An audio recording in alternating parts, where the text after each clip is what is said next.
Gênesis capítulo 45 e o versículo 5, e ainda gostaria de observar o capítulo 49 e os versículos 23 e 24.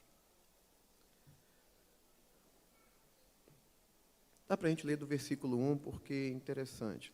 Então José não se podia conter diante de todos os que estavam com ele e clamou: fazei sair daqui a todo o varão. E ninguém ficou com ele quando José se deu a conhecer a seus irmãos. E levantou a sua voz com choro, de maneira que os egípcios o ouviam, e a casa de Faraó o ouviu.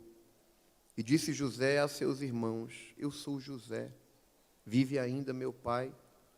E seus irmãos não lhe puderam responder, porque estavam pasmados diante da sua face.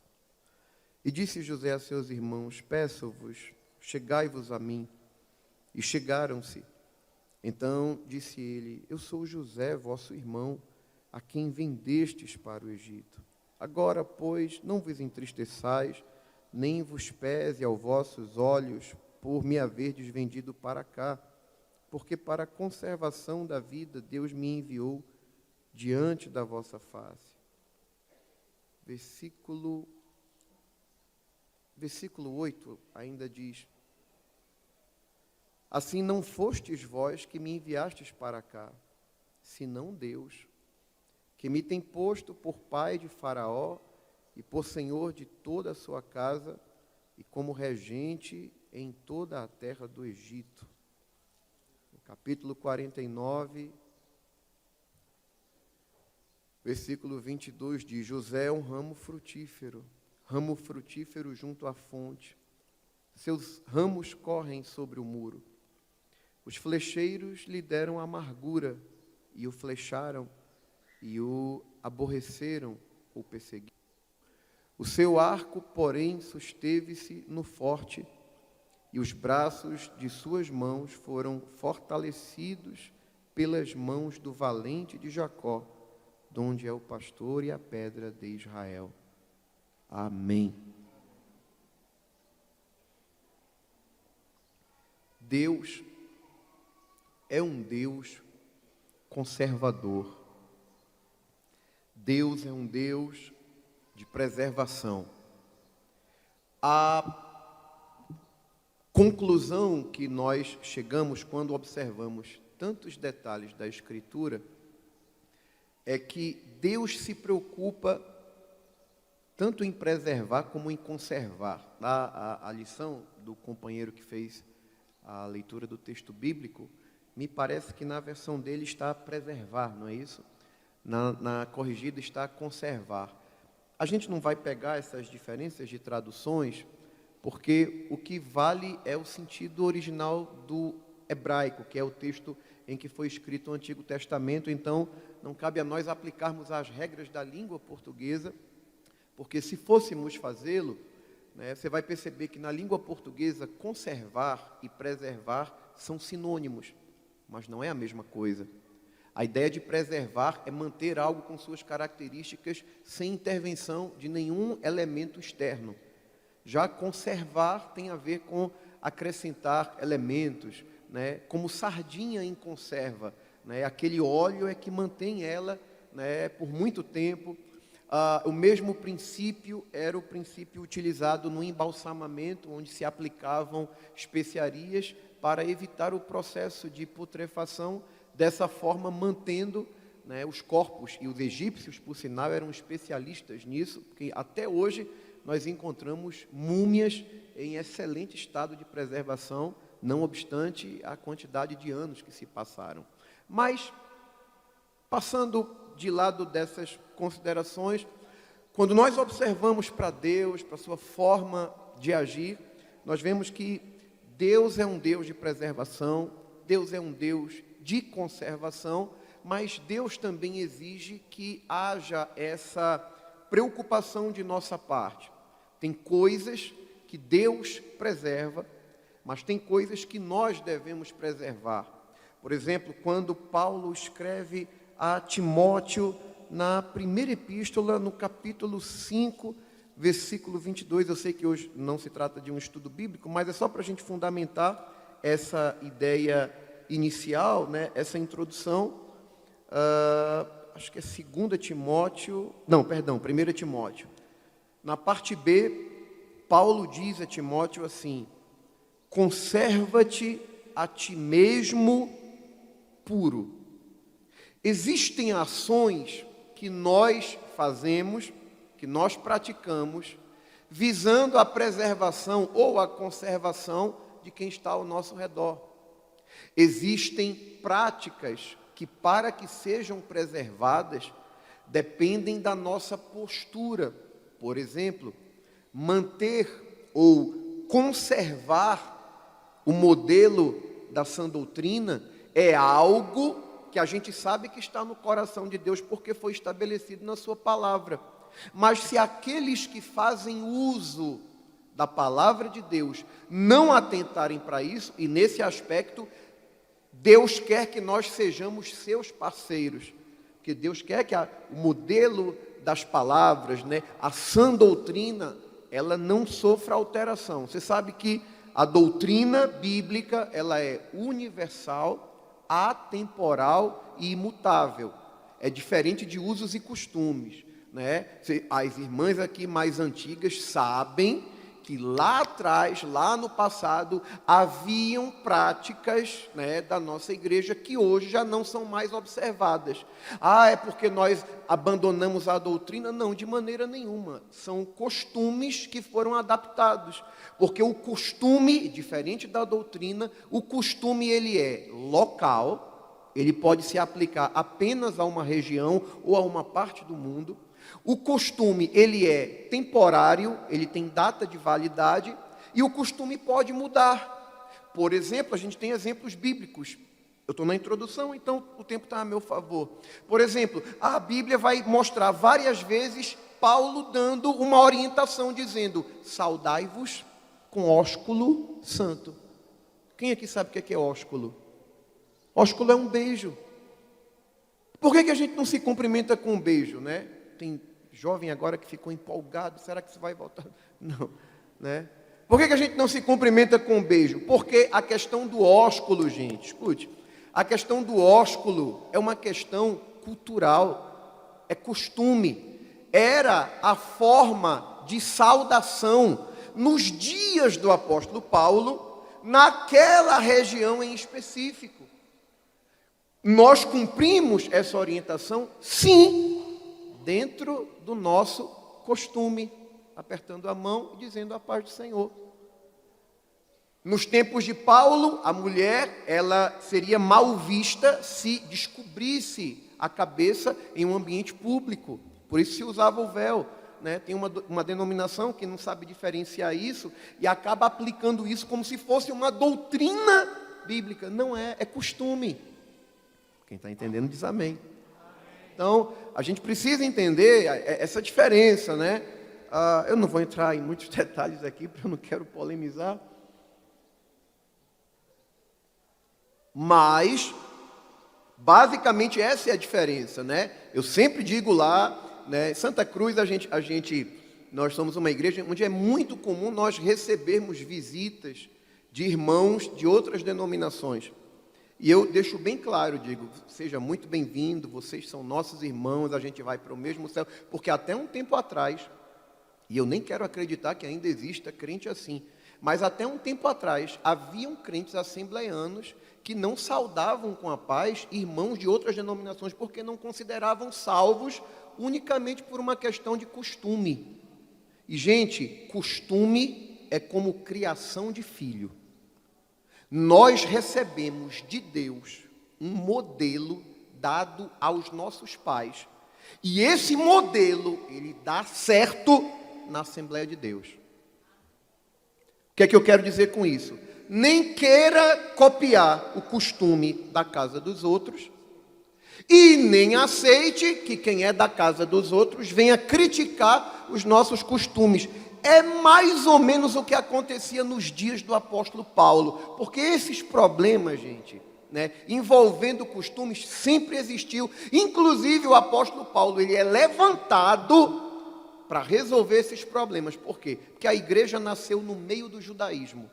Os primeiros convertidos estavam acostumados com o mesmo tipo de alimentação, com o mesmo tipo de prática, de estilo, de norma de convivência, e até aí estava tudo bem. Bastaram algumas pessoas de outras culturas se converterem, começaram os problemas na igreja. Foram as chamadas viúvas gregas, que se sentiram desprezadas, e por causa disso foram levantados os diáconos. Né? Coitado do diácono, já sofre, né? Já aparece na Bíblia para resolver problema. Aí o que acontece? Depois vem as conversões dos gentis. Aí o gentio era aquele que vinha do mundão, gente, dos cultos pagãos. Aquele pessoal que no templo deles havia prostituição cultural. E depois os sacrifícios ali eram tirados do templo, vendidos no açougue. E daqui a pouco esse pessoal começa a se converter.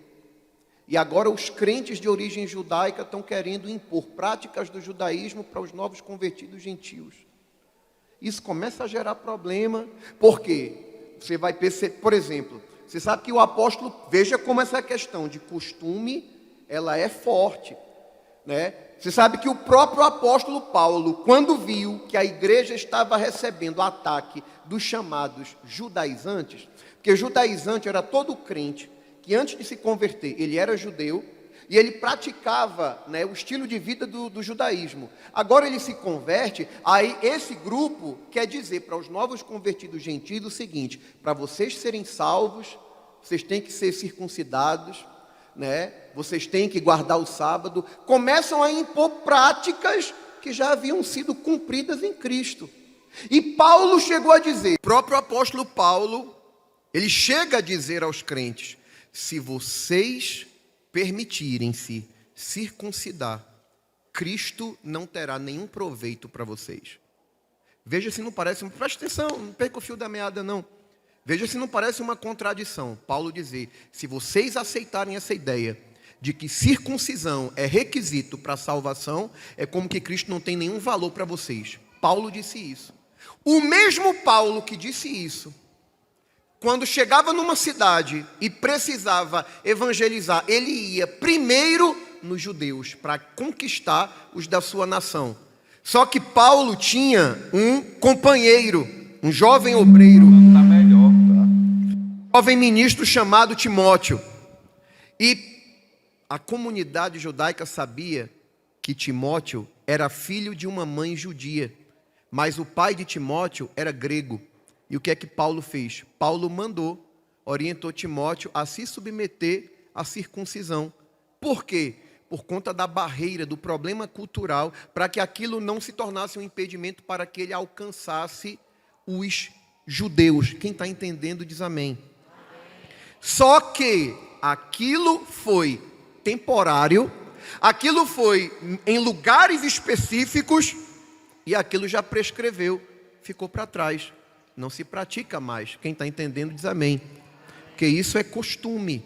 Costume, ele pode... A Bíblia, gente, quando a gente estuda a palavra de Deus, a gente vai ver que na nossa prática cristã estão presentes 3 coisas: doutrina, costumes e tradição.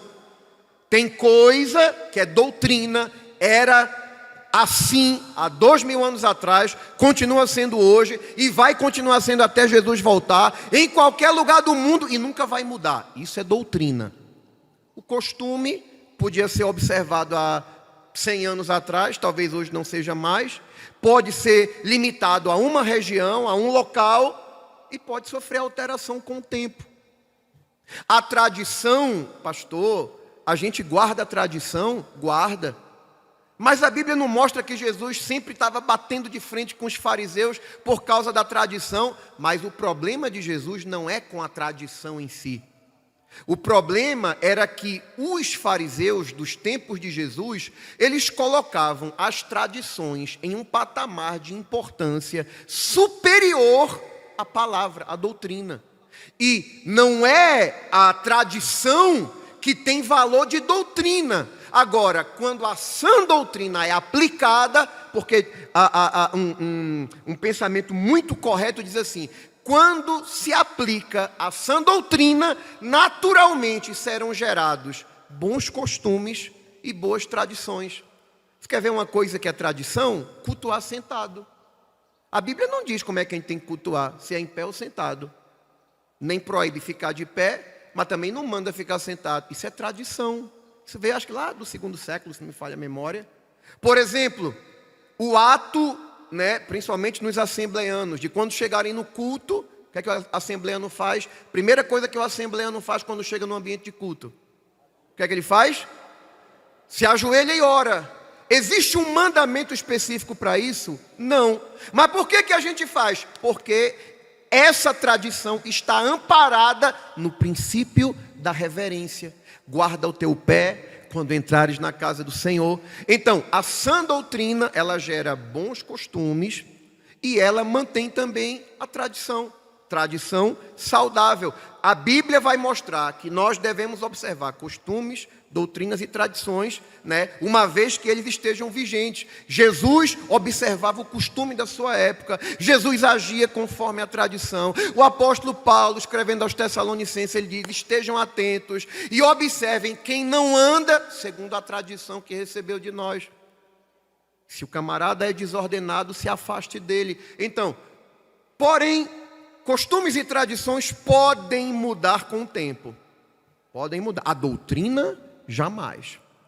A doutrina, o mandamento bíblico, ele é imutável, ele não muda, ele é atemporal, ele não depende de tempo e ele é universal, ele se aplica em todos os lugares. Quem entendeu isso, diga amém.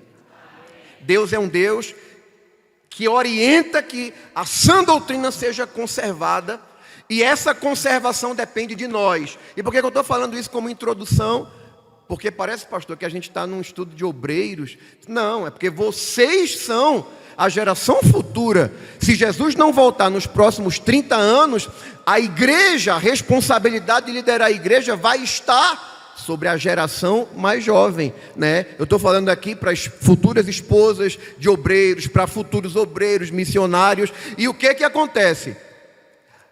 Eu entendo, gente, que a trajetória da igreja, e eu entendo claramente que a gente está no fim por alguns detalhes. Quem conhece a parábola dos trabalhadores da última hora e conhece a história do cristianismo, a história da igreja, vai perceber que os trabalhadores que foram chamados no início foram os que mais trabalharam, os que mais ralaram, os que mais arrancaram tocos. Depois são agregados novos trabalhadores. E por último são chamados os trabalhadores da última hora, que trabalharam bem pouco, comparados aos que vieram primeiro. Mas na hora de receber o salário, a Bíblia diz que o Senhor pagou todo mundo igual. E os que trabalharam mais acharam aquilo injusto. E o Senhor da parábola diz: o dinheiro é meu, o que eu acertei com você eu não paguei, eu estou cumprindo o que eu acertei, então o dinheiro é meu, eu pago a eles o que eu quiser pagar. Por muito tempo eu li essa parábola e pensava: mas o pior é que o pessoal que ficou chateado está certo mesmo, porque pessoa chamada no finalzinho, na trajetória, final, o dia está terminando e recebeu o salário igual. Aí eu entendi o porquê disso. Porque os nossos pais, aqueles que vieram antes de nós, não é nenhuma novidade que eles sofreram mais do que nós. Foram submetidos a aflições muito mais do que nós. Pagaram um preço altíssimo. Eu ainda conheci pastores que chegaram a caminhar 14 quilômetros para dirigir um culto, para dar ceia. Eu conheci pastores que desmaiaram de fome, porque estavam passando necessidade, indo dirigir culto. E antes de apagar, ele disse: Senhor, me socorre. E ele tombou sem forças de fome. E ouviu o Senhor dizendo: estou mandando um exército para te socorrer. Daqui a pouco, quando ele olha, um exército de tanajura aparece do lado dele. Ele começa a comer tanajura até recobrar força. A nossa igreja tem histórias assim. Ainda temos vivos homens que passaram por isso. Ninguém, gente, não precisa vir nenhum profeta para dizer, você não amarra nem o chinelo, de que eu sei disso. Isso aí, né, é muito fácil. Eu olho para a história dos meus avós, eu sei que antigamente era muito mais difícil. Mas por quê? Que o Senhor dessa obra vai recompensar os trabalhadores da última hora igual. Sabe por quê? Porque quem foi chamado por último é mais ou menos você comparar como que os primeiros trabalhadores foram aqueles que rasgaram estradas, colocaram trilhos, construíram a locomotiva com muito pouco recurso, e ao longo de anos de esforço, de sofrimento, de abnegação, entregaram para a geração atual estradas, ferrovias, locomotivas prontas, com os vagões todos prontos, tudo funcionando. A gente só tem que colocar lenha e manter a locomotiva andando. Agora tem um detalhe: se quem está hoje à frente da locomotiva não tiver cuidado e fizer o trem sair dos trilhos, todo o trabalho que foi feito ao longo de 100 e poucos anos, nós podemos arruinar. Quem está entendendo diz amém. Então, Deus é um Deus que nos convoca a conservar, a preservar. Olhe, você lê a última carta que Paulo escreve para Timóteo, preocupado com o futuro da igreja, porque o trabalho dele já bateu a meta dele. Combati o bom combate, acabei a carreira, guardei a fé, daqui para frente agora é só receber a minha coroa. Maravilha, só que eu estou preocupado com a igreja. E é por isso que Paulo diz a Timóteo: Timóteo, o que de mim, entre muitas testemunhas, você recebeu, confia-o a homens fiéis que sejam idôneos para que também ensinem a outros. Ou seja, e esse legado, esse trabalho vai passando de geração em geração. E se nós, gente, escute, o quadro escatológico dos últimos dias da igreja revelam que os últimos dias da igreja não serão nada fáceis. Diferente do que a gente ouve em muitos lugares, de que nos últimos dias vai haver um grande avivamento. Isso é conversa, gente. O que Jesus deixa claro, olha o que Jesus fala dos últimos dias: por se multiplicar a iniquidade, o amor de muitos esfriará. Jesus fala, por exemplo, da parábola da viuvinha lá, né, sofrida lá, que ficava insistindo com o juiz, né? Jesus aplica a parábola e ainda faz ainda acrescenta uma declaração dizendo: quando o Filho do Homem voltar, porventura achará fé na terra? Bíblia diz que os últimos dias serão conhecidos como o tempo de Noé, que foi um tempo de extrema corrupção. A Bíblia fala que os últimos dias serão conhecidos como os dias de Sodoma e Gomorra, de extrema baixeza moral. E, gente, se os últimos dias fossem um tempo de um avivamento desse, que está todo mundo pegando fogo, qual seria a necessidade da igreja estar tão preocupada em vigiar? A vigilância é justamente por quê? Porque será um período de distrações. Será um período de muitos desapercebidos.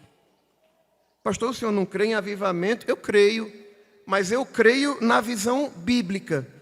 Porque quando eu olho para o Antigo Testamento e eu encontro referências que apontam para a igreja, eu vejo dois homens. Um é Enoque, que foi arrebatado, é um símbolo de uma igreja que a Bíblia revela que é possível andar com Deus em um mundo de corrupção. Mas perceba que Enoque não era a maioria, era um só. E Elias é um símbolo da igreja que vai ser arrebatada. E o que é que Elias revela? Elias revela que todo Israel, na sua maioria absoluta, estava com o coração dividido entre Deus e Baal. Tanto que Elias disse: até quando vocês cochearão entre dois pensamentos? Agora, nos dias de Elias, onde a maioria estava inclinada, estava com o coração dividido, você tinha ali um grupo, 7.000 que não se prostraram diante de Baal, mas não era a maioria não, era um grupo fiel e estava escondido. E você tem um Elias que vai peitar aquele sistema corrupto de Acabe e Jezabel, para esse Elias, você vai ver um céu aberto e o fogo descendo sobre ele. Avivamento para os últimos dias que eu creio é esse. O cristianismo moderno, o cristianismo desses, né, que estão nas redes sociais, servindo de chacota, né, servindo de zombaria, onde muita gente acha que isso é pentecostalismo. Isso não é pentecostalismo, isso é palhaçada. Agora a igreja genuína, que guarda essa palavra, que conserva, que mantém, que diz: eu sei de quem eu aprendi e eu permaneço naquilo que eu tenho aprendido. Para esse povo nunca vai faltar um altar consertado, um céu aberto e fogo para cair sobre ele. Quem está entendendo diz amém. É nesse avivamento que eu creio. Então Deus é um Deus que ele se revela como alguém que é conservador. Deus é um Deus que quer que nós nos conservemos, como Paulo disse a Timóteo, né? Conserva-te a ti mesmo, né? Porque você já viu gente que parece que a santidade dele depende do outro, né? Eu já vi uma vez alguém dizendo assim: ai pastor, eu vou me mudar para um lugar e lá parece que a igreja não é tão dinâmica, a liderança, o povo é meio parado e tal. Sim, agora tu está dependendo, né, de quem está liderando para tu assumir a tua identidade diante de Deus. Se alguém não quer, mas tu quer. Se alguém não quer, mas eu quero. Eu tenho que me conservar, porque eu sei o que Deus espera de mim. Você já parou para prestar atenção que um dos maiores símbolos da igreja fala de preservação? A gente está acostumado a falar dele só como tempero, né? Sal. Porque sal tem inúmeras características, né? A beleza do sal é a humildade, né? Porque ele tempera, ele dá sabor, mas ninguém vê, né? Ele fala de humildade. É bonito, né? Um crente humilde, né? Não faz questão de aparecer, não faz questão de estar em destaque. Agora, se ele não tiver, todo mundo sente a falta dele. Sal fala de tempero, mas sal fala também de preservação. Que as irmãs aqui sabem do que eu estou falando.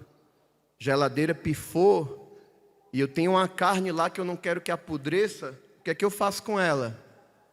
Vou salgar, porque o sal impede o processo de decomposição, né? O sal não deixa apodrecer.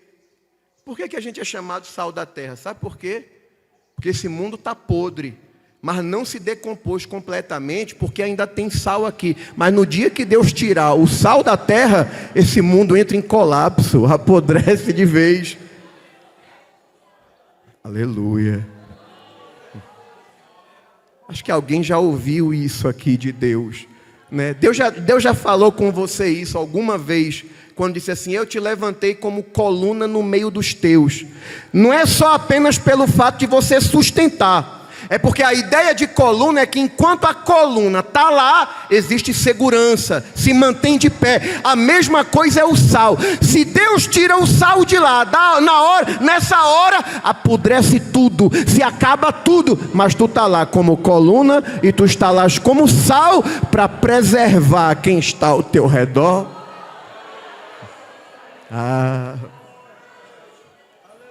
Tem tanta mulher sofrida aqui me ouvindo. Mas é sobre isso que eu quero falar. Como me preservar, pastor? Como conservar a minha vida, minha integridade? Me manter de tal maneira que mesmo que os anos passem, quando Deus me encontre daqui a 13 anos, 10 anos, 20 anos, Ele possa contar comigo mais adiante, da mesma forma como Ele pode contar comigo hoje. Que a ideia de preservação é essa.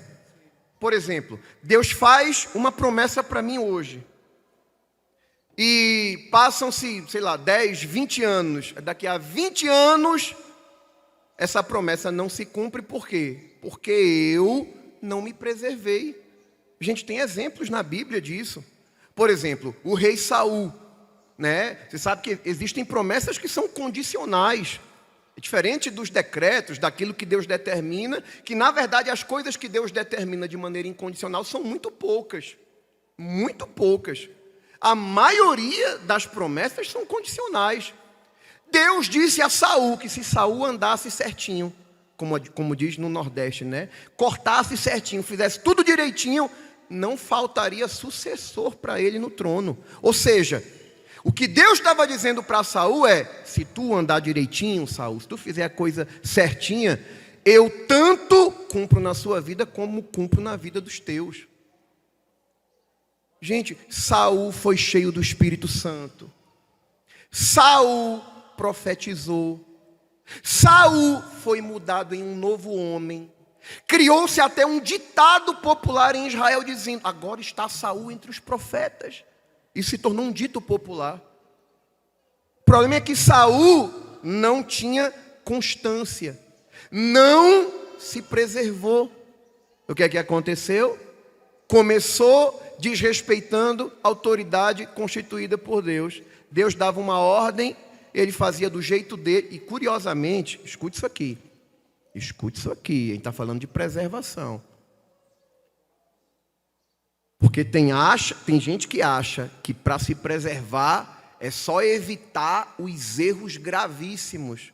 Cuidado que tem muita coisa que é gravíssima que o povo está achando que não é nada demais. Eu sempre falo isso quando tenho essa oportunidade. Nem precisa ser teólogo ou doutor em divindade, PhD na Bíblia. Qualquer leitor com mínimo de compreensão, ele entende isso. Até as crianças. Se você comparar os pecados de Davi com os pecados de Saul, quais foram os pecados mais escandalosos? O de Davi. Por que Davi é restaurado e Saul não? Porque Davi pecou contra a santidade. Saul pecou contra a autoridade. Sabe onde foi que a base espiritual de Saul começou a ruir? Com coisas aparentemente simples. Faça desse jeito. Aí Saul dizia: não, vou fazer do meu jeito. Nem parece ser uma coisa tão grave, né? Deus havia dado uma palavra centenas de anos antes, dizendo: vou riscar de debaixo do céu o nome, a memória de Amaleque, porque Amaleque foi um inimigo cruel. E Deus diz: agora eu vou cumprir isso, e vai ser através de Saul. E manda Saul para exercer um juízo divino sobre os amalequitas. Quando chega lá, Saul poupou o rei, Agag, porque aquilo era um ato de soberba, era para demonstrar: o poder da vida e da morte está na minha mão. Poupou os animais, mulheres e crianças, e veio, né? Fizeram até um corinho outro dia, né? Ouço boi mugindo, ouço ovelha berrando, tem algo escondido e eu não estou me agradando, né? Era Saul. Quando encontra com Samuel, o Saul, que zoada é essa aí? Aí Saul dizendo: não, foi o povo, porque o povo achou que era uma boa ideia nós trazermos os animais para oferecermos em sacrifício ao Senhor. Veja, tentando disfarçar a rebeldia com um ato de adoração. A gente pega os bichos e sacrifica ao Senhor. Aí Samuel diz assim: ô Saul, e tu acha mesmo que Deus está tão preocupado em sacrifício? Tu acha que Deus está mais preocupado em que se ofereça sacrifício a Ele do que em que se obedeça à voz dEle? Saul, obedecer é melhor do que sacrificar. Atender a Deus é mais importante do que a gordura dos holocaustos. E aí Samuel diz: porque rebelião, Saul, é como o pecado de feitiçaria. Ou seja, olhe para mim, Saul tinha grandes promessas, sim ou não? Tinha. Mas Saul não se preservou. Quer ver outro exemplo fantástico? Sansão. Sansão tinha promessas extraordinárias, mas Sansão era irresponsável. Sansão brincava com as coisas de Deus. Sansão, e eu já vi isso acontecer muito, né? A pessoa brinca com as coisas santas, brinca com o pecado, por quê? Mas quando eu estou no culto, eu ainda falo língua estranha, né? Eu ainda sinto que Deus está comigo. Aí acha que línguas estranhas, ou porque ele faz alguma coisa e a igreja sente, acha que isso é símbolo da aprovação de Deus. Gente, Sansão estava vencendo guerra, quebrando princípios da palavra, porque ele confundiu a longanimidade de Deus com a aprovação de Deus, e são coisas diferentes. Deus dá corda para ver se a pessoa cria vergonha, volta pelo caminho, se humilha, se arrepende e pede para ser restaurada, mas não quer, Deus vai dando corda, lá na frente ele puxa a tua corda e tu termina como palhaço no território do inimigo, que foi o que aconteceu com Sansão. Nazireu não toca em defunto. Você já começa a ver quebra de princípio quando ele quer conhecer uma moça. E o pai diz assim: mas meu filho, não tem moça no meio do seu povo, mas eu quero essa porque agrada os meus olhos. Nem respeita o pai e é de atitude carnal. Mas Deus teve misericórdia. Deus teve misericórdia para não perder. Mas Sansão não cumpriu o propósito que Deus havia determinado para ele. Por quê? Porque não se preservou. E diga-se de passagem, gente, já viu que tem pessoas que Deus coloca numa condição totalmente favorável. A pessoa tem todos os elementos necessários para viver o que Deus determinou para ela, mas ela não está nem aí. Às vezes eu sou às vezes eu acho que eu sou sincero demais, né? Às vezes eu digo assim, que às vezes me incomoda quando alguém diz assim: pastor, ore por esse jovem, é o único crente na casa dele. O pai é traficante, a mãe é alcoólatra, é uma luta, ore por... Não, eu vou orar porque como eu tenho que orar por todo crente. Mas deixa eu falar uma coisa, às vezes, esses rapazes e essas moças que nascem e crescem num contexto de dor, de aflição, de sofrimento, são mais crentes do que alguns jovens que eu conheço, que está cercado de santo, mas ele não quer nada com as coisas de Deus. Gente, isso é uma questão de convicção. Pessoa pode estar cercada de anjo, cercada de homem, de mulher de Deus. Se ele não tem vergonha na cara e quer pecar, ele peca e vive uma vida irregular.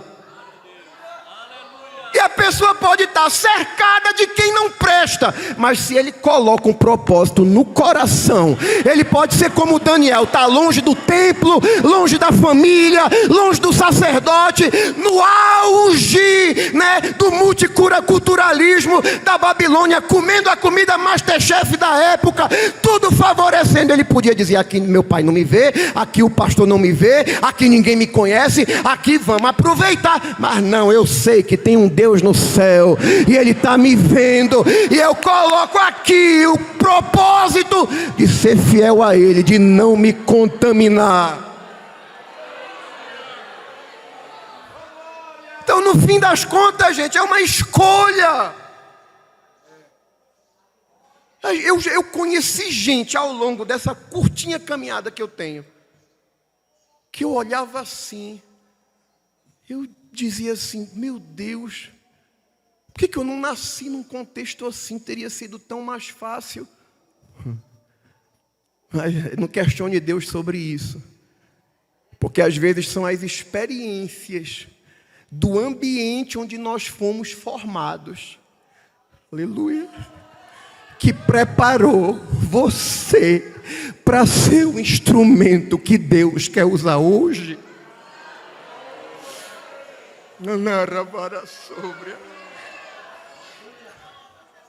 Alguém pergunta uma vez: o que foi que ele motivou a estudar a Bíblia? Eu digo: meu pai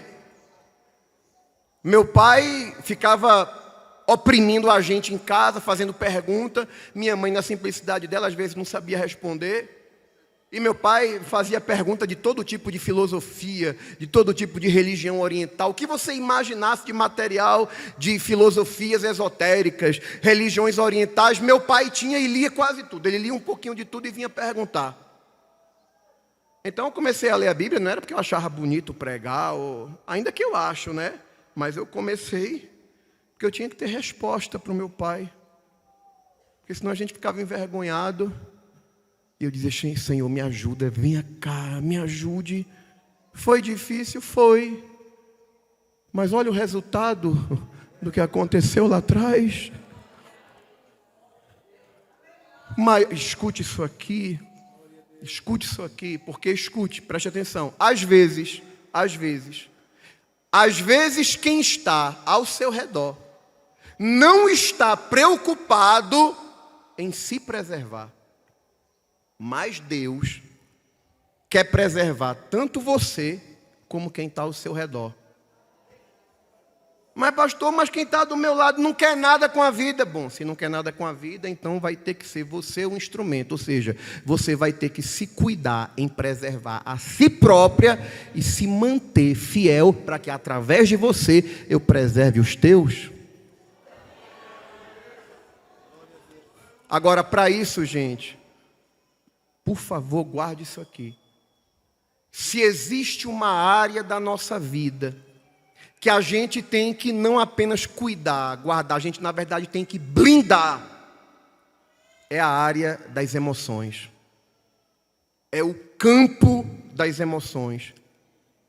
Eu penso que hoje um dos campos de batalha onde Satanás mais tem investido é nas emoções dos crentes.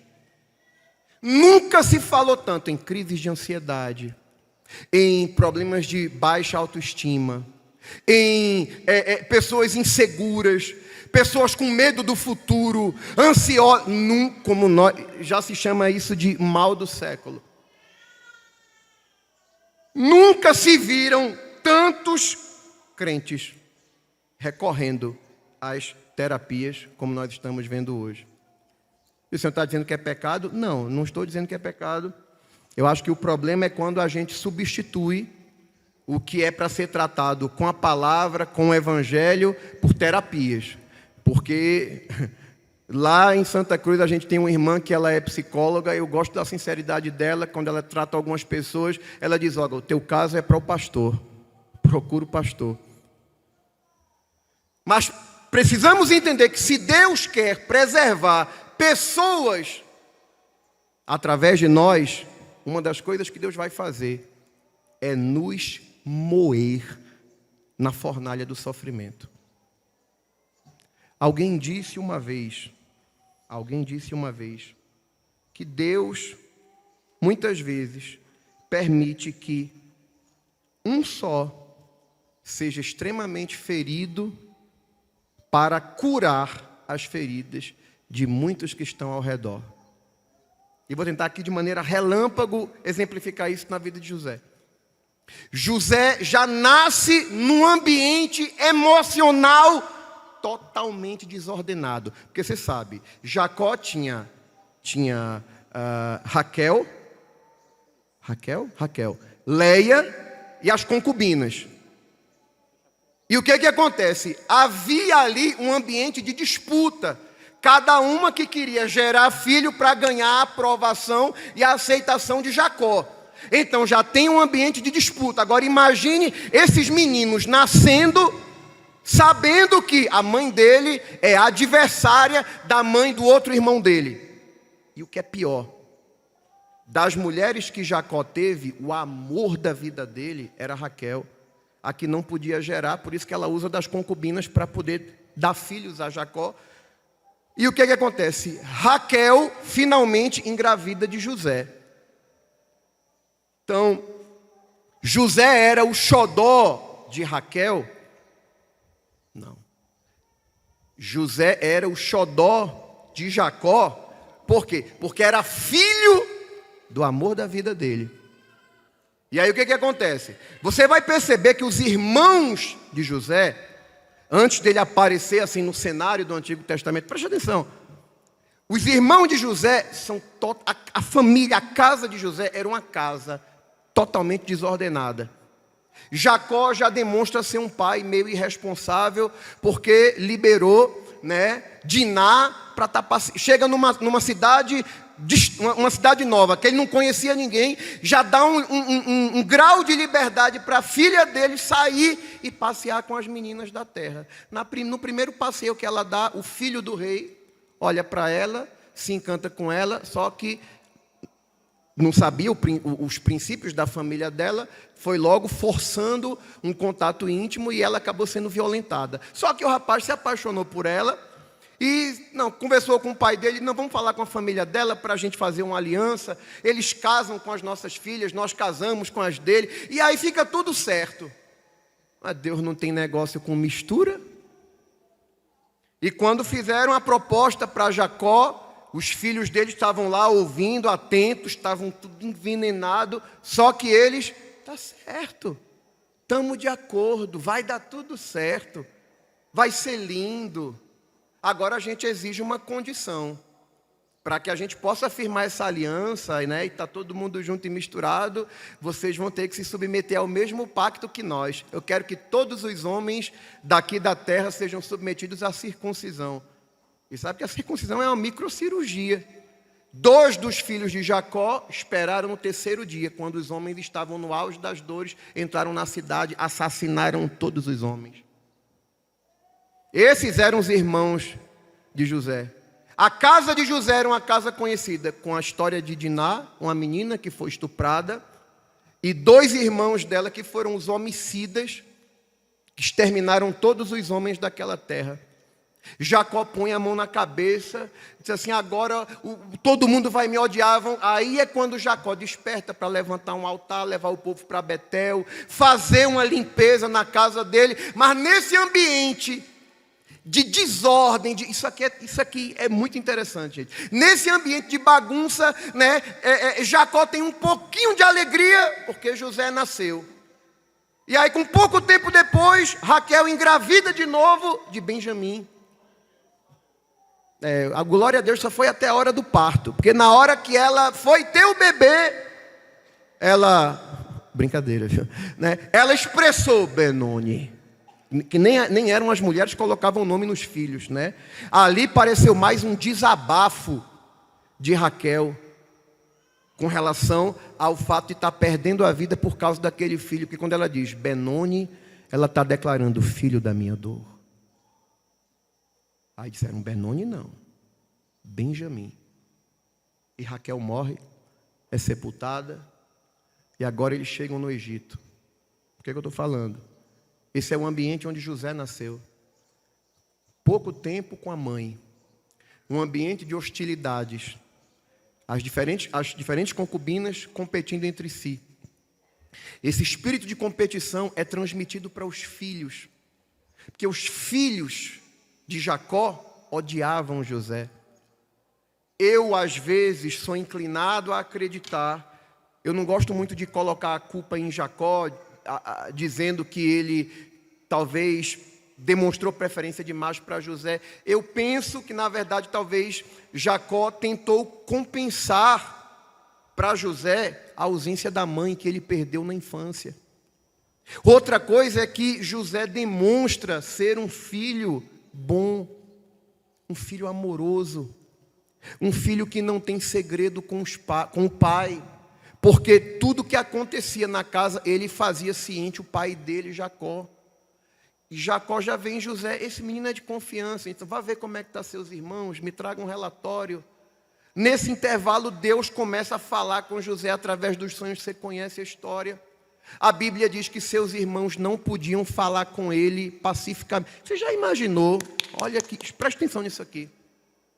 Por exemplo, às vezes, você convive com uma pessoa, tipo uma irmã, uma tia, uma pessoa que às vezes entra no período da TPM, a mulher fica extremamente sensível, facilmente se irrita. Você suporta alguns dias, depois volta ao normal, porque senão ninguém aguenta, é assim ou não é? Agora você imagina conviver num ambiente onde todos os teus irmãos só falam contigo com grosseria. Só fala contigo te diminuindo. Só fala contigo te colocando para baixo. Como é que você se sentiria? Mas a gente percebe que aquilo não muda a essência de José. Por que eu estou falando isso, gente? Olha aqui para mim, principalmente vocês, meus queridos jovens. Hoje, o grande desafio dessa geração é o seguinte: tem que me tratar muito bem, viu? Porque, olha, pastor, se eu não gostar da dirigente, eu não formo mais. Se eu não gostar do dirigente da congregação, eu não vou mais para o culto. Se eu não vou muito com a cara do pastor, lá na esquina está abrindo uma igreja nova, tal, e o pastor tem uma abordagem diferente, e tal. As pessoas estão procurando um ambiente sempre de conforto, sempre de bem-estar, para justificarem a sua permanência na presença de Deus. Mas a gente aprende com José que aquilo que nós somos não pode depender de quem está ao nosso lado. A nossa convicção é fundamentada naquilo que Deus diz ao meu respeito. Eu sei o que Deus tem comigo. E eu sei que por causa do que Deus tem comigo, eu sei como eu tenho que andar. Eu sei como eu tenho que agir. E eu sei que tipo de sentimento não pode entrar aqui.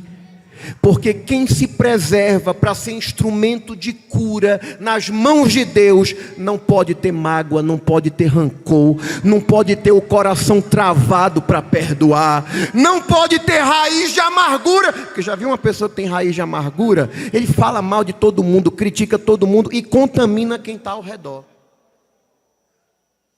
Mas tu não vê José fazer isso. Vou correr.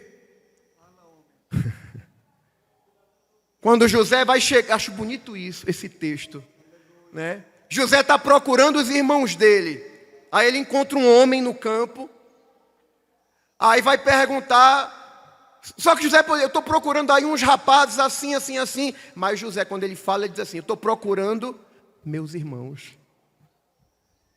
Mas tem homicida lá, tem gente ruim, mas são meus irmãos.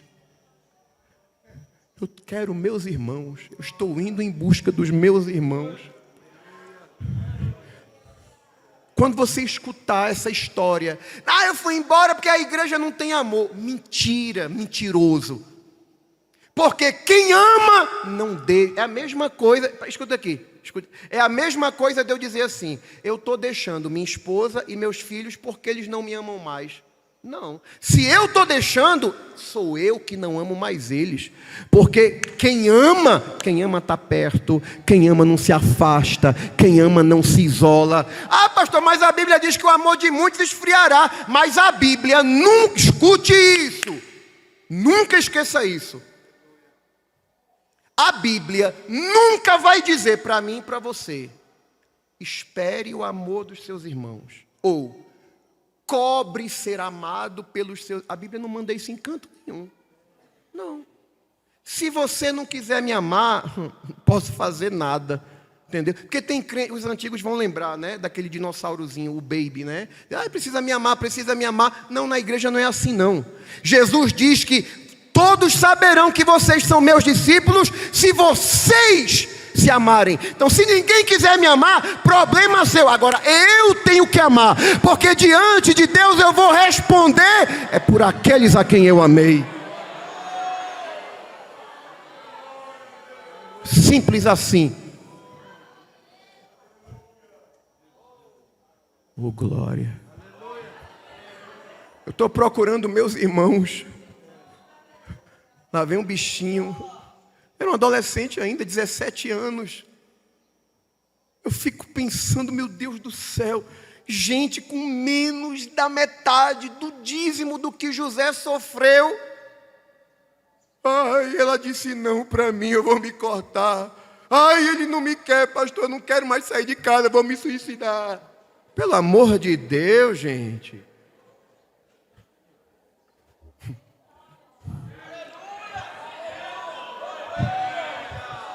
Você pelo menos tem seus irmãos, seus componentes, seus amigos.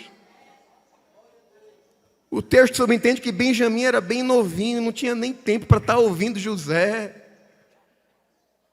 Eu estou atrás dos meus irmãos. Lá vem ele. Aí os irmãos, quem vem lá? O sonhador mó. A estrelinha, o que se acha que vai governar sobre nós.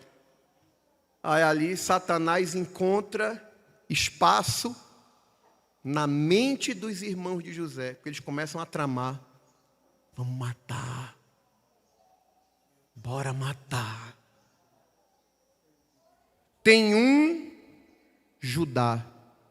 Sabe que o nome Judá quer dizer louvor. Judá. Aquele de onde deviam sair as palavras de adoração, de edificação. Judá é o que abre a boca e dizer, espera aí, matar? Não vai ganhar nada matando ele, não. É mais lucrativo vender. Vamos vender. Deixa eu falar uma coisa para você. Aí ele ainda diz assim, apesar de, e ele também é nosso sangue, não seja a nossa mão contra ele. Mas isso não foi um ato de misericórdia, não.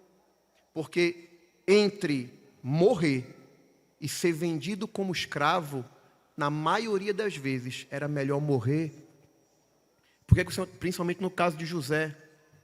Porque o texto não fala abertamente, mas subentende-se que José era um rapaz bonito. Era um rapaz de porte atraente, tanto que a mulher de Potifar ficou doida por ele. Só que os escravos, quando eram expostos nas praças, eles eram expostos, gente, da maneira mais humilhante, mais degradante. E muitas vezes, quem comprava o escravo fazia o que quisesse com o escravo. Por exemplo, se o dono do escravo fosse uma pessoa que tivesse prazer em fazer os outros sofrer, né? O sádico. E olhe, se a gente fosse observar certas anomalias comportamentais, todo tipo de desgraça que poderia acontecer com José. Mata não, vende. E ele é vendido. E vai para um mercado de escravos.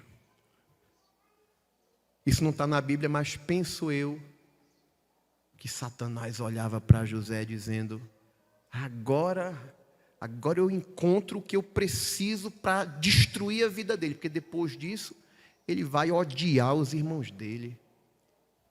Mas Satanás não consegue identificar nenhuma evidência de ódio, de mágoa, de rancor. Não. Ao contrário, se Satanás olhasse para José, ele diria, não posso fazer nada, porque até o patrão dele já percebeu que o Senhor está com ele. Gente, quando até o ímpio percebe, esse escravo é diferente.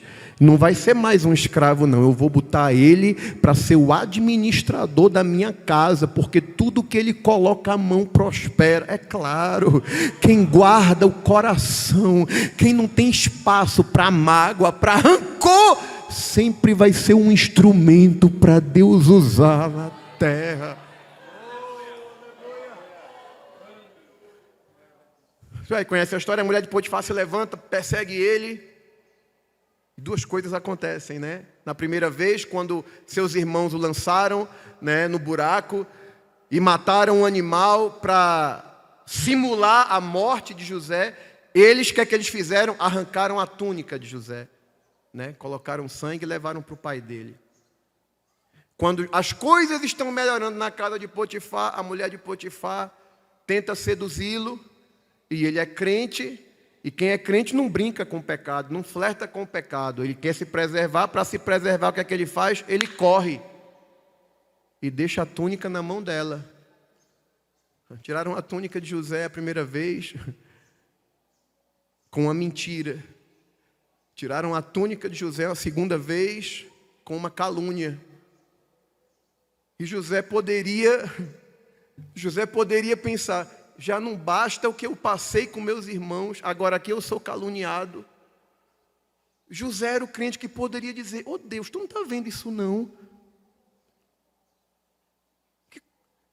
Às vezes eu me deparo com crentes que só porque ele começou a fazer as coisas um pouquinho mais certas. Tipo, pastor, depois que eu comecei a orar e ler a Bíblia, parece que o inferno se levantou. É claro que vai se levantar, bonitinho. É lógico que vai se levantar. Agora você não vai ver José dizendo, Senhor, quanto mais eu me esforço para ser fiel, mais guerra. Não. Foi parar no cárcere.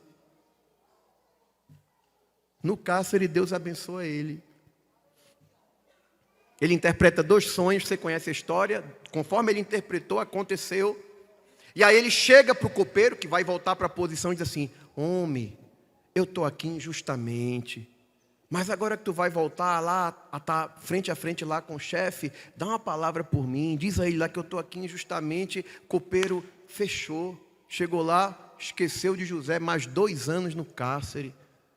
E José poderia pensar, meu irmão, por que Deus me usa dessa forma? Me dá esses dons aí de interpretar sonho. Quando eu penso que essa ação de Deus é que vai me tirar daqui, vai me promover. O homem lá esqueceu de mim. Quem é chamado sofre. Tem propósitos que são tão profundos que se a gente não passa certos processos, fica incompleto.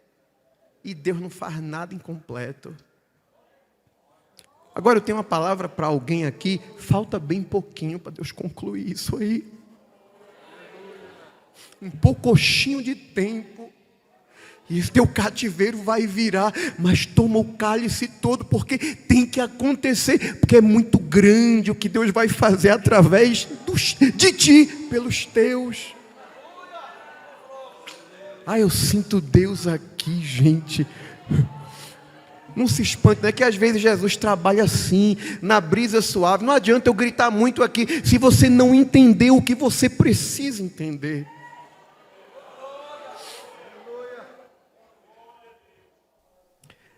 Era como se Deus estivesse dizendo, se o copeiro dá uma palavra por ti, José, tu vai acreditar a tua vitória ao copeiro. Mas quem vai fazer na tua vida sou eu. Quem vai criar uma situação para mudar a tua história sou eu. Você não vê José revoltado com Deus. Você não vê José dizendo, não quero mais sonhar, não quero mais ter revelação de nada, não quero, não. Agora é Deus que vai fazer. Aí Deus vai lá no faraó. E o faraó fica doidinho, se aperreia. Aí o copeiro está lá no contexto. Eita, lembrei agora. Chefe, tem um rapaz lá na prisão. Olha, Deus é na vida dele. Chame ele lá. Você conhece a história. José é colocado à posição de governador e agora Deus está trabalhando. Deus está trabalhando nas emoções. Porque, gente, José é um tipo, é uma representação do Salvador. E a Bíblia diz acerca de quem segue a Jesus, se alguém diz estar nele, deve andar como ele andou. Quem anda após Jesus não pode ter mágoa, não pode ter rancor, não pode ter raiz de amargura. Pode não. Pastor, mas é porque o Senhor não sabe o que fizeram comigo. Não importa, não importa. Tu pode pegar tuas feridas, teus traumas e tomar 2 decisões. Tu pode se colocar no lugar de vítima e ser uma eterna coitadinha para justificar tuas insatisfações, que na verdade as tuas insatisfações são um reflexo da tua dificuldade de aceitar o que aconteceu, porque você não queria que acontecesse, e vai ser uma pessoa eternamente problemática, reclamando de tudo. Ou você pode pegar todas essas experiências ruins. Tem coisas que tu não queria que acontecesse. Tem males que você não queria que chegassem até você. Tem alguém que deveria ter cuidado de você, não cuidou como deveria. E existem lacunas, existem carências, existem feridas abertas até hoje. E às vezes a gente pergunta: onde era que tu estava, Deus? Por que tu permitiu isso acontecer? Deus estava no mesmo lugar que Ele sempre esteve quando fizeram todo tipo de atrocidade com o filho dele. Então não fale como se você fosse a última sobrevivente da guerra diante de Deus, porque Deus sabe o que é dor. Deus viu o que fizeram com o filho dele. Agora tu tem a opção de pegar tuas marcas, tuas feridas e dizer: isso aqui foi o preço que eu paguei para aprender a perdoar, a socorrer. E tu pode recorrer ao psicólogo Jesus, que não vai fazer regressão. Não vai vasculhar tua infância. Ele é mais simples, ele é mais direto. Ele vem com o bálsamo de Gileade e diz assim: não vos lembreis das coisas passadas, nem considereis as antigas. Eis que eu faço uma coisa nova. Porventura não sabereis. O que é que ele está dizendo? Eu vou trazer à luz, todos verão algo novo que eu vou fazer através de ti. Mas para isso, sepulta esse teu passado, essa história de dor. Os irmãos de José vão lá comprar mantimento. Não vão todos. Ele segura as emoções, se contém. Me conta aí a história de vocês, como é? Não, tem assim, tem um irmão menor e tal. Nosso pai está vivo. Não, vocês são espias. Não, tá bom. Aí, eu quero confirmar, estou resumindo aqui, estou correndo. Quero confirmar essa informação. Vocês vão lá e vão trazer o irmão menor, que eu quero ver se isso é verdade mesmo. Aí, olha quem fala. Lá atrás... Deus é Deus, gente, não brinque com Deus não. Deus pesa as palavras. Lá atrás foi Judá quem disse: vamos matar não, vamos vender. Agora Deus coloca Judá na mão de José. Aí Judá diz assim: faça isso não, nosso pai está velho, ele perdeu um filho. E se eu chegar lá e disser que é para o caçula descer para o Egito, ele não vai suportar, ele vai descer à sepultura com dor. Tanto que a epígrafe diz: a humilde súplica de Judá. E José poderia olhar para Judá como quem diz: as pedras se encontram, o mundo não dá volta, Judá, capota. Onde tu está agora? Mas José tem um coração preservado. José conservou suas emoções em Deus. Vou me vingar não.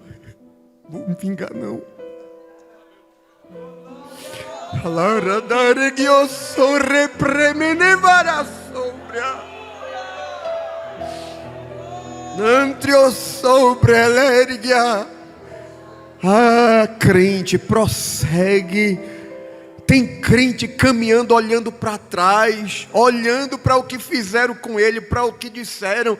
Tem crente se preocupando: um dia eu vou atingir uma posição de destaque para mostrar a alguém. Faça isso não.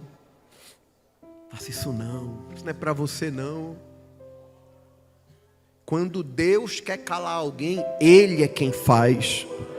A gente só se coloca na disposição dele.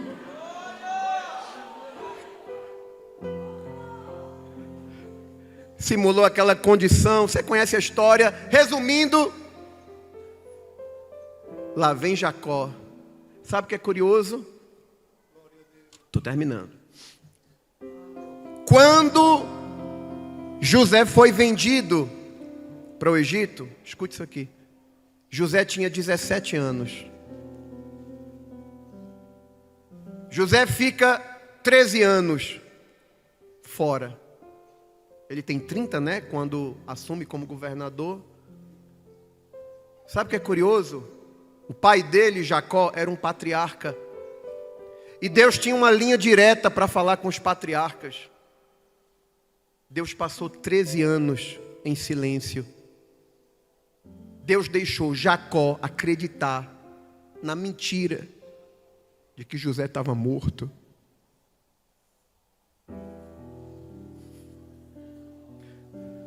Aí agora disseram: pai, Zé está vivo. Jacó, eu preciso de uma confirmação. Aí Deus rompe o silêncio de mais de uma década para dizer: Jacó, tenha medo de descer para o Egito não. Zé está lá. E eu te digo mais, ele vai colocar a mão dele sobre os teus olhos. Sabe o que Deus estava dizendo ali? Jacó, quando tu morrer, José vai estar ao teu lado. Pode ir. Jacó vai. Encontra o filho do grande amor da vida dele. A Bíblia diz que eles se abraçam, agarrados no pescoço um do outro, e choram por um longo tempo. José diz assim: vou te apresentar a Faraó. Avisei a Faraó que minha família vem para cá. Faraó quer conhecer Jacó. Deus é Deus, gente. Aleluia.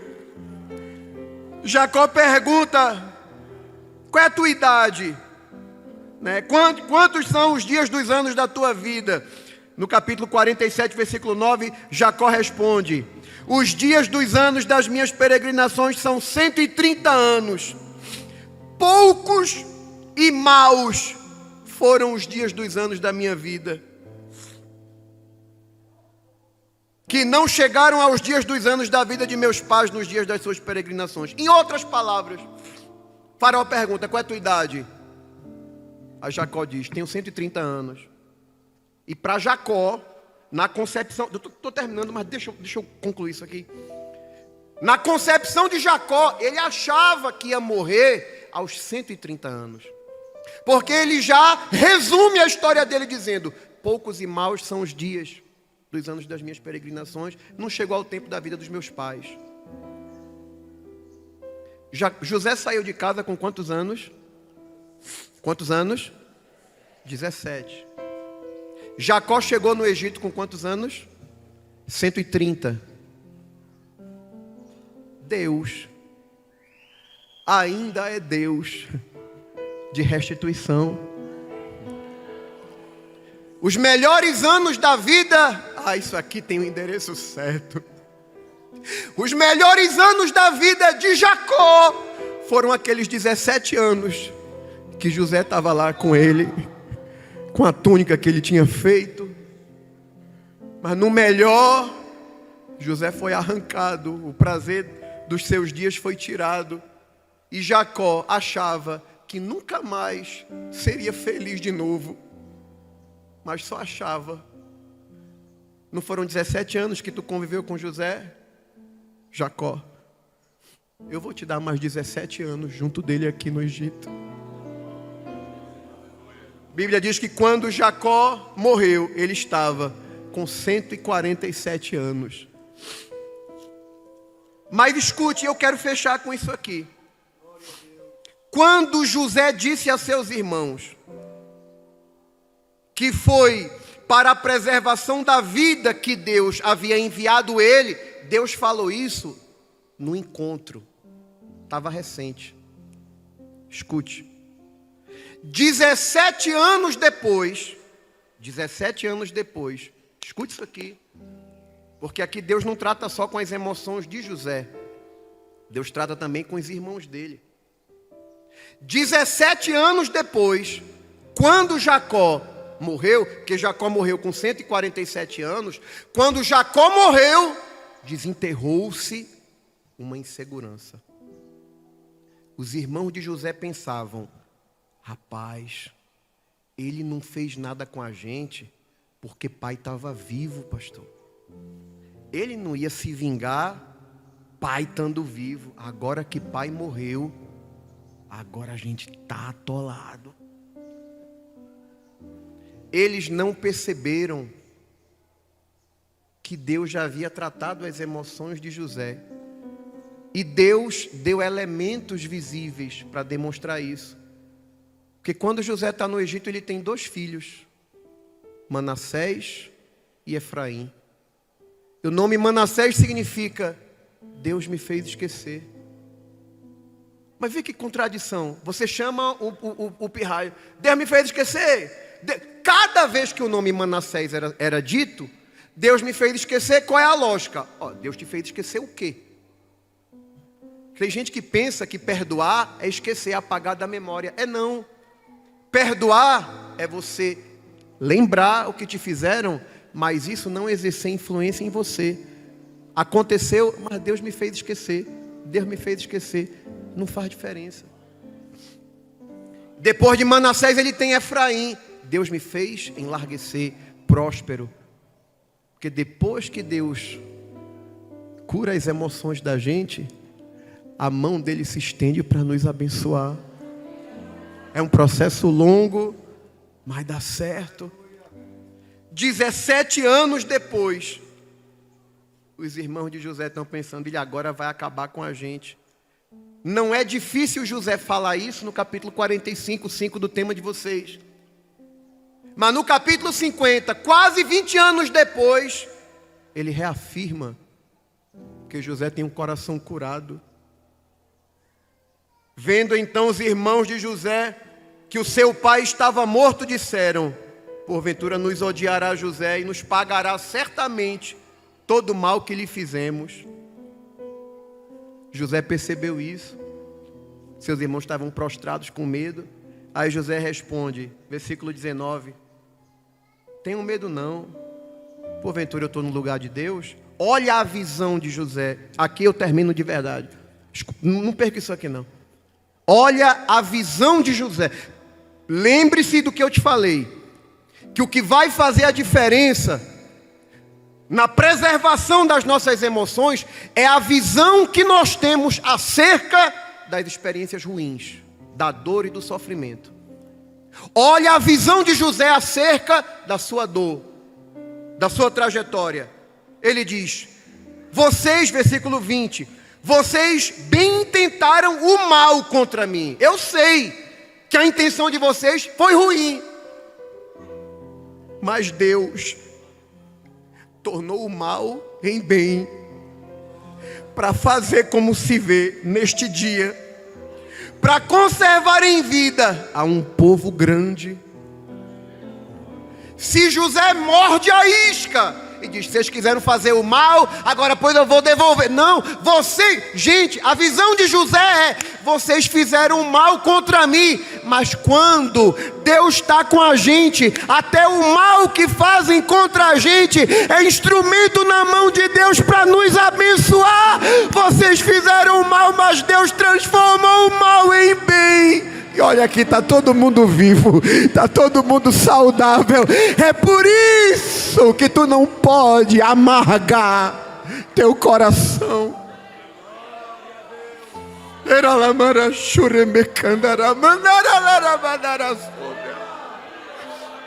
Eu sei que eu estourei o tempo, se alguém precisar eu vou entender, mas com a permissão do pastor, fique de pé, porque eu quero fazer uma oração aqui. Antiodore para sobre Neleria seremenentri otocanana mando relere para sobre. Hoje eu não quero orar pelas enfermidades do teu corpo, não. Hoje eu quero orar por enfermidades na tua alma, por feridas na tua alma. E Deus me fala algo aqui nessa noite. Alguns reflexos de dores no teu corpo são reflexos de problemas na tua alma. Mas Deus hoje vai curar. Vai curar a alma de crente aqui. Porque o propósito que Ele tem contigo é mais além. Vai além da tua vida. Envolve quem está ao teu redor. Envolve quem vem depois de ti. O negócio de Deus é com a tua família. Tem coisas, gente, eu ia falar para alguém, mas eu me incluo. Tem coisas que a gente vive hoje que é resultado de promessa que Deus fez para a avó da gente.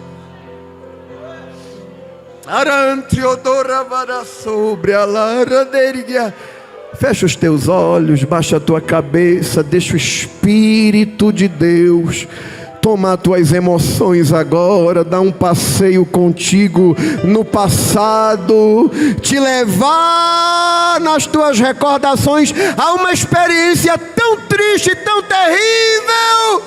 Mas nessa noite Ele faz isso para dizer: hoje eu curo a tua alma, hoje eu preencho os espaços, as lacunas do teu coração. Teu pai não estava,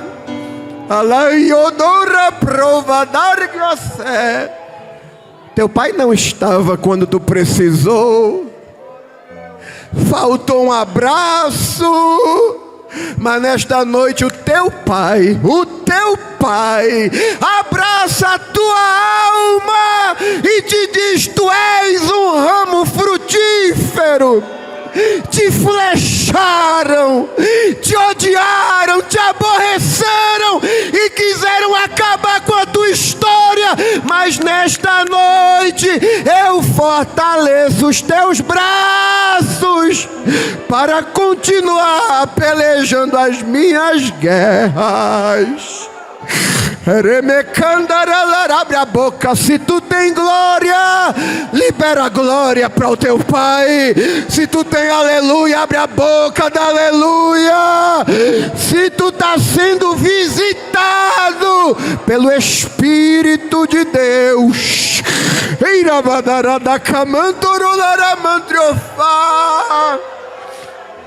recebe renovo, recebe renovo, alegria, neriore pralari de overgi cantiofá.